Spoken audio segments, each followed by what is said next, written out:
আসসালামু আলাইকুম ওয়া রাহমাতুল্লাহি ওয়া বারাকাতুহু। আলহামদুলিল্লাহি রাব্বিল আলামিন, ওয়াসসালাতু ওয়াসসালামু আলা নবিয়িনা মুহাম্মদ ওয়া আলা আলিহি ওয়া সাহবিহি আজমাইন। বন্ধুগণ, কেমন আছেন সবাই? আশা করি আলহামদুলিল্লাহ ভালো আছেন। গুরুত্বপূর্ণ একটা বিষয় আমি আপনাদের সাথে শেয়ার করব। পবিত্র কোরআনের তিনটা সূরার তিনটা আয়াতে, সূরা বাকারা, সূরা আরাফ, সূরা তহা, আল্লাহ সুবহানাহু ওয়া তাআলা বনী ইসরাইলদের জন্য মান্না ওয়া সালওয়া নামক খাদ্য, জান্নাতি খাবার দুনিয়াতে পাঠাইতেন।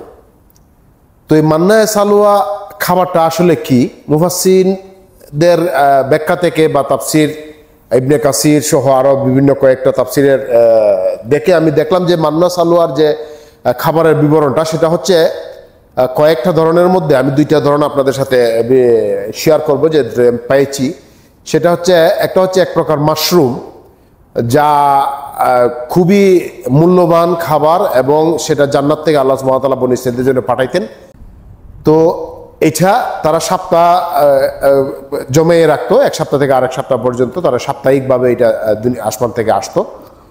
আরেক প্রকার খাবার হচ্ছে মান্না সালওয়ার যে বিবরণ, সেটা হচ্ছে এক ধরনের পাখি, জান্নাতি পাখি, কোয়েল পাখির মতো একটা পাখি, সাদা তাজা সুন্দর পাখি, এটা জান্নাত থেকে আসতো আর দুনিয়াতে আইসা ওই গাছগাছালিতে বসতো, আবার ধরতো, দইরা রাখিয়া তারা জবাই করে মাশরুম এবং এই পাখি দিয়ে তারা বক্ষণ করত আর জমিয়ে রাখতো। প্রতি সপ্তাহে সপ্তাহে এটা আসমান থেকে নাজিল হতো। সুবহানাল্লাহি ওয়া বিহামদিহি সুবহানাল্লাহিল আযীম।